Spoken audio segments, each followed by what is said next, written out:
Hello everyone, hope you having amazing day. Chapter 1 end of the exercise question number last means 16 question number. इसमें देखो क्या है, आपके पास चार कोऑर्डिनेट्स हैं, तसल्ली से समझेंगे। आपके पास चार कोऑर्डिनेट्स हैं, ठीक है, ए बी सी और डी, और इनसे एक क्वाड्रिलेटरल बनेगा, मतलब चार साइड वाला डायग्राम बनेगा। अब वो चार साइड वाला डायग्राम आपका स्क्वायर है, रेक्टेंगल है, रोम्बस है या पैरेललोग्राम है, इसके बेसिस पे आपको चर्चा करनी है। और कहता है कि अगर ये स्क्वायर है तो क्यों है, अगर ये स्क्वायर है तो क्यों है, मतलब यहां आपसे वो प्रॉपर्टीज पूछ रहा है, किसकी, स्क्वायर की। क्लियर है। दूसरी चीज, what is the area of the square, कि एरिया का एरिया क्या होगा उस स्क्वायर का जो इनसे बनेगा। तो इतना इतना नॉर्मल सी दिमाग में आ जाती है हिंट कि ये भाई स्क्वायर ही बनने वाला है, ठीक है, क्योंकि लास्ट में एरिया पूछ रहा है तो स्क्वायर बनने वाला है। लेकिन इसने ये जो पूछा है ना, कैन यू एक्सप्लेन व्हाई, तो इसका रीजन लिखने के लिए हमें डिस्टेंस फॉर्मूला लगाना पड़ेगा, और उससे पहले हम एक रफ डायग्राम बनाएंगे। क्या बनाएंगे भाई, एक रफ डायग्राम बना लेंगे इस तरीके का, और इस पे नेमिंग कर लेंगे ताकि हमें समझने में आसानी हो जाए। ए यहाँ नाम दे देंगे, बी यहाँ पर, सी यहाँ पर और डी यहाँ पर। ये आप रफ में भी कर सकते हो अपना। ये कितना है आपका 2,1, ये कितना है आपका -1,2, सी कितना है आपका -2 -1, और डी कितना है आपका 1, -2। इसके बाद हमें डायगोनल भी निकालने पड़ेंगे, इसके बाद हमें डायगोनल भी निकालने पड़ेंगे, मतलब ए से लेके सी और बी से लेके डी। क्लियर है। तो सबसे पहले हम इसकी साइड्स निकालते हैं। क्या निकालते हैं, साइड्स। तो सबसे पहले हम ए बी निकालेंगे। क्या निकालेंगे भाई, ए बी। ए बी के लिए डिस्टेंस फार्मूला लगता है, आपको डिस्टेंस फार्मूला उम्मीद करता हूं कि आता होगा। अगर नहीं आता है तो डिस्टेंस फार्मूला सिंपल होता है, ठीक है। क्या होता है भाई डिस्टेंस फार्मूला, x2 - x1 का whole square plus y2 - y1 का होल स्क्वायर, ठीक है। ये आपका डिस्टेंस फार्मूला होता है, ठीक है। क्लियर।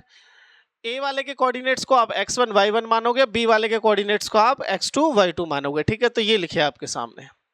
अब देखो यहाँ पर क्या है, x2 - x1, तो x2 कितना है -1 और -2, तो -1 -2 और इसका क्या whole square plus y2 - y1, y2 कितना है आपका 2 और 1, तो 2 - 1 इसका होल स्क्वायर। जब आप इसे फर्दर सॉल्व करोगे तो देखो -3 बचेगा, यहाँ पे कितना बचेगा, थोड़ा तेज करते हैं ना, थोड़ा स्पीड बढ़ाते हैं। -3 -3 का क्या स्क्वायर, कितना होता है 3 का स्क्वायर, कितना होता है भाई 9। यहाँ कितना बचेगा 1, 1 का स्क्वायर 1, तो वो यहाँ ऐड हो जाएगा 1। कितना आंसर आया बोलो, √10, √10 कि ए बी √10 आ गया है। अब ऐसे ही BC निकालो। BC के लिए आप अगेन B के कोऑर्डिनेट्स को आप x1 y1, मैं फिर से कह रहा हूं इस चीज को समझो। B के कोऑर्डिनेट्स को हम क्या मानेंगे, x1 y1, और C के कोऑर्डिनेट्स को क्या मानेंगे, x2 y2।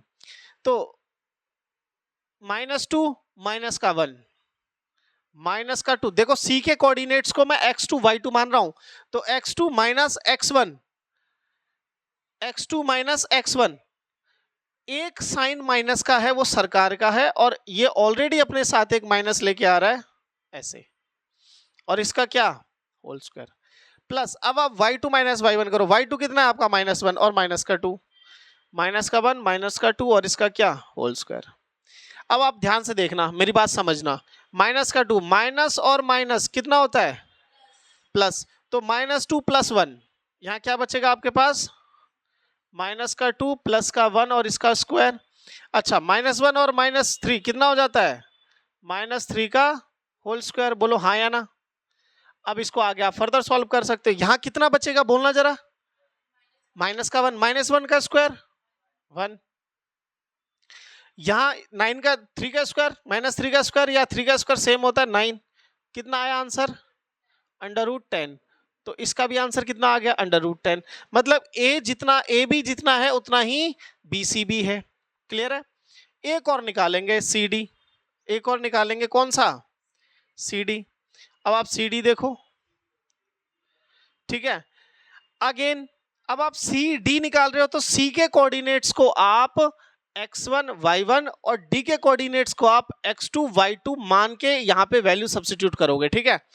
तो देखो माइनस का 1, डी है, डी के x2 y2 -1 -2, तो ये कितना है 1 माइनस माइनस का 2 और इसका क्या whole square plus y2 minus y1, y2 कितना है आपका माइनस का 2 और माइनस 1, तो माइनस का 2 माइनस और -1 और इसका क्या होल स्क्वायर।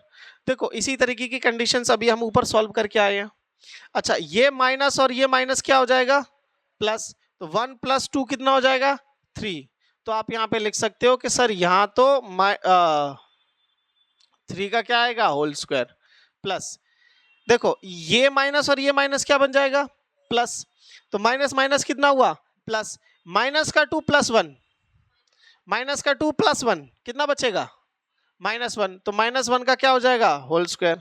अब मुझे जरा बताओ यहाँ पे ये 9 और ये 1, तो 9 + 1 अगेन आपके पास कितना आ गया भाई ये 10, अंडर रूट कितना आ गया 10, मतलब तीन साइडें आपकी 10 आ गई हैं, तीन साइड्स कितनी आ गई हैं आपकी अंडर रूट 10, क्लियर है।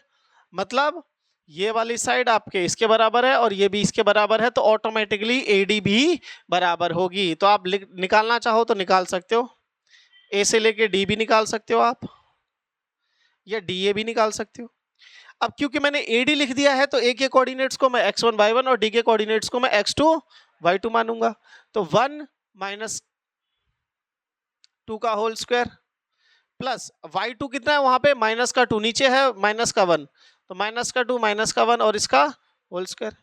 अगेन देखो आपको कितना मिलेगा यहाँ पे -1, तो -1 का क्या होगा स्क्वायर, और यहाँ कितना मिलेगा आपको -3, तो -3 का क्या होगा यहाँ पर भी स्क्वायर।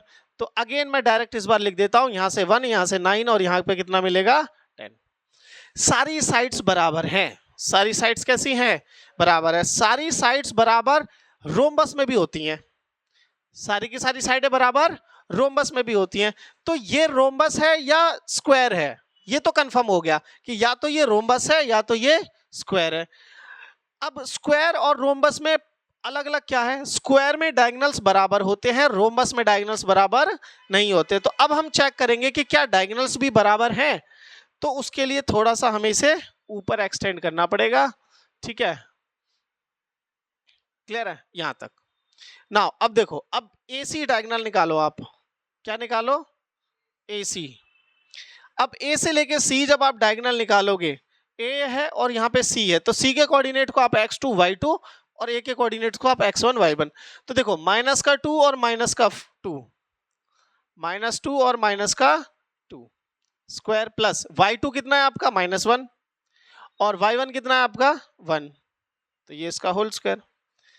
अब जरा देखो -2 और -2 कितना हुआ -4, -4 का स्क्वायर कितना होता है -4 का स्क्वायर कितना होता है भाई, और यहां पर -2 का स्क्वायर, -2 का स्क्वायर, तो बिल्कुल सही बात, यहां पर करेंगे तो 16 और यहां पे करेंगे तो 4 और अंडर रूट कितना आ गया 20, बोलो हाँ या ना।